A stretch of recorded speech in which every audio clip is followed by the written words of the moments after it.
He grabs Trump by the arm. They're sitting down in the White House and tries to correct him, saying that, the loans, they're not the loans, they're the grants, and just like the U.S. and 60% of them. And Trump brings up that what they've loaned them, they've also seized Russian assets within their country. And we know they're probably going to seize those assets. And that's why they want to declare Russia the violator, want to declare Russia as the aggressor in this. And that's what they're doing. So it's interesting to see them in the White House, talking about these things. Like the left meme, he's like, Macron stood up to Trump. He grabbed him by his arm and corrected him on the spot. And then, obviously, people that aren't on SSRIs say, no, they have all of Russia's assets tied up in their country. Of course they're going to loan them money and make this into all Russia's fault.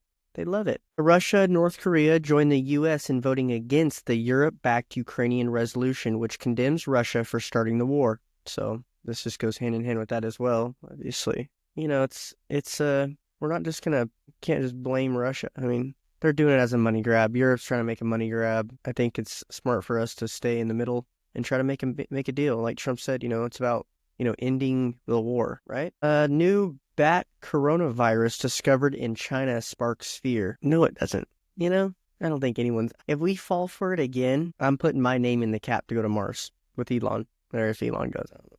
That's not, I'm out of here. It's nuts. Nah, I'll stay and just not wear a mask. Piss everybody off. Financials. Apple shareholders reject the idea of scrapping DEI. Maybe time to boycott Apple? Psych? No, I don't think no one's doing that. They have such a good product. I mean, they could do a lot. They can get away with a lot, probably. Interesting about boycotting. Speaking of boycotting, did you know you're not allowed to boycott an Israel-owned business? You thought we were a free country. I mean, I'm not saying I'm against Israel or anything, but that is interesting.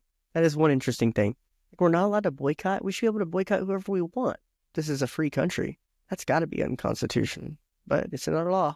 There's a lot of things I'm finding that are unconstitutional within our law. Lots of things. And none of them at which benefit any of us. They benefit only a certain group of people. Some local news. Assembly race concluded tonight. The projected winner is Republican Stan Ellis. May you like him, you may not. If you like him, you're blind. He's a Republican, and he's Republican. The Board of Supervisors meeting was today, where they voted on a budget. One of the major issues was the 21% raise promoted by a union group who claims the social workers who deal with the mentally ill and homeless are not paid enough, and their working conditions are just horrible. So I went to the board meeting, and I look at these people that are dealing with the homeless, and they're dealing with the drug addicts, and I mean, I must say that I think they need help.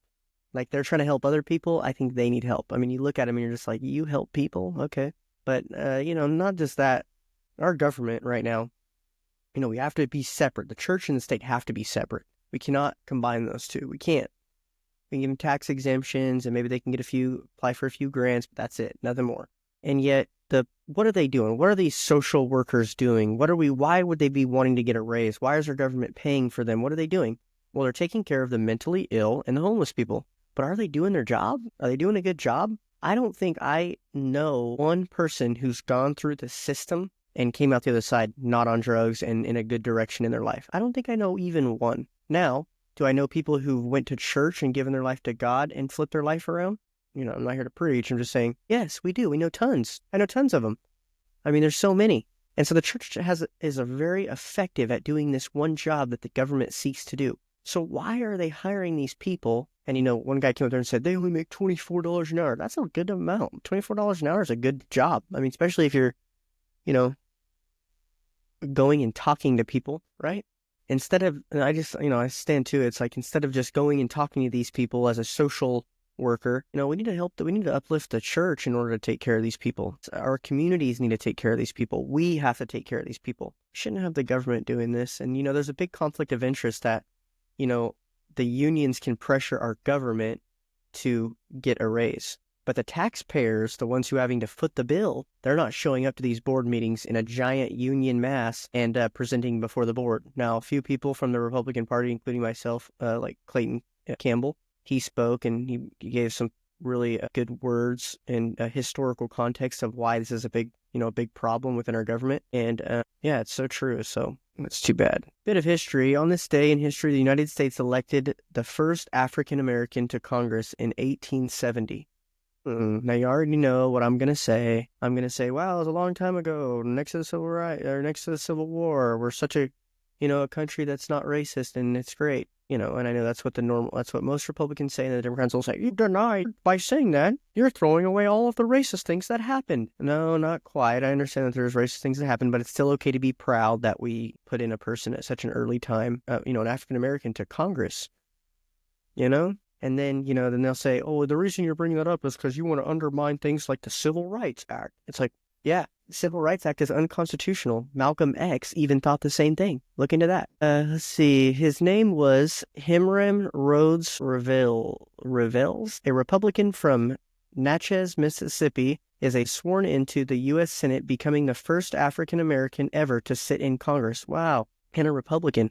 During the Civil War, Revels, a college-educated minister, he was a minister too? College-educated minister? I mean, that's great. From African-American army regimes for the Union cause, started a school for free men, and served as a chaplain for the Union Army.